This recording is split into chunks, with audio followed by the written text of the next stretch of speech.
सोमवार की रात का समय है, रात के बज रहे हैं 10 और मैंने इस बेटू के साथ में थोड़ी सी मस्ती की, मेहंदी लगा रही थी तो ये सोच रहा था कि मम्मा क्या कर रही है, मुझे भी जाना है इनके पास।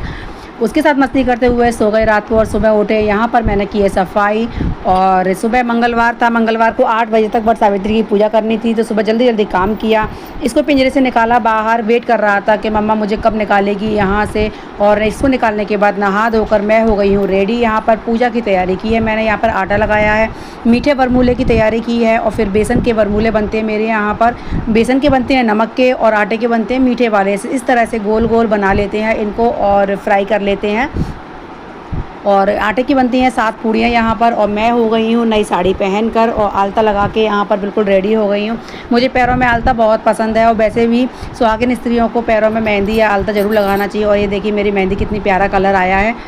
तैयार होकर पहुँच गए हैं हम बरगद के पेड़ के यहाँ पूजा करने के लिए। तो मोस्टली लेडीज़ों ने क्या किया था, सोमवार को 12 बजे के बाद ही पूजा कर ली थी, लेकिन मेरी कुछ व्यवस्था नहीं बन पाई थी तो मैंने मंगलवार की सुबह पूजा की है।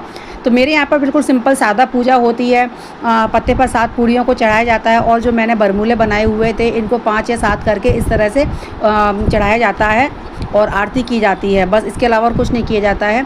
और यहाँ पर मैंने आरती कर ली है अपना। यहाँ पर अब मैंने लिया है लाल कलर का धागा और इससे मैंने पूजा की है। वट सावित्री कौन कौन करता है कमेंट करके ज़रूर बताना। सबके यहाँ पर अलग अलग रिवाज होता है, सबके यहाँ पर अलग अलग पूजा होती है, कोई किस तरह से करता है, लेकिन मेरे यहाँ बिल्कुल सिंपल सादा पूजा होती है। इस तरह से हमने 7 परिक्रमा लगाई हैं। यहाँ पर थोड़ी सी जगह कम थी तो बेटी बोल रही थी मम्मा आराम से करो आराम से करो।